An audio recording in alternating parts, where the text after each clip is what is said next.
Bien-aimé, dans Jean chapitre 8, verset 11, nous voyons le Seigneur dire à la femme qu'on a accusée d'adultère, va et ne pêche plus. Donc le contexte est que nous voyons les chefs de la loi, les pharisiens, qui amènent au devant du Seigneur Jésus-Christ une femme qu'ils ont attrapée en flagrant délit d'adultère. Et ils viennent avec l'intention de tester le Seigneur pour voir. Voilà, la loi de Moïse dit ceci, qu'une telle femme mérite d'être lapidée. Vous voyez déjà leur intention, des intentions impures. C'est des gens qui veulent faire respecter la loi, mais qui n'ont pas l'amour. De toute façon, la loi n'a pas été donnée. Nul ne peut être sauvé par les œuvres de la loi. Nous bénissons le Seigneur, gloire soit rendue à Dieu que dans cette nouvelle ère, Jésus est venu, où nous sommes sauvés par la foi et non pas par les œuvres de la loi. Mais la foi nous apprend à pratiquer les bonnes œuvres. Parce que la loi a été révélée, a été donnée pour révéler le péché. Mais il n'y a pas de salut dans les œuvres de la loi. Et vous pouvez vous imaginer aujourd'hui, si on continuait, on devait mettre la loi en pratique, c'est-à-dire tous les adultères aujourd'hui seront lapidés au quotidien. Combien des adultères va-t-on lapider?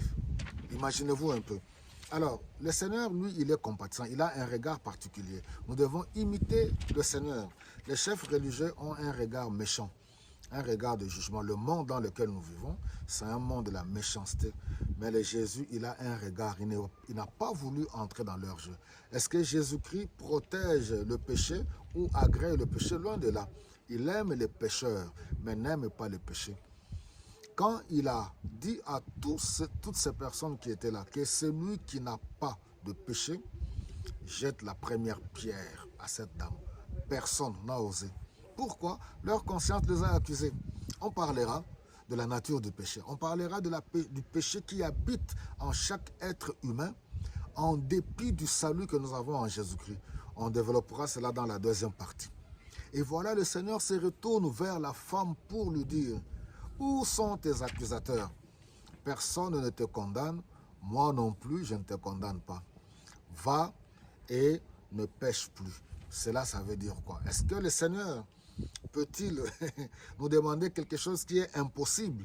Parce que nous sommes encore dans ce corps du péché, dans ce corps fragile et faible. Il dit à la femme, va et ne pêche plus.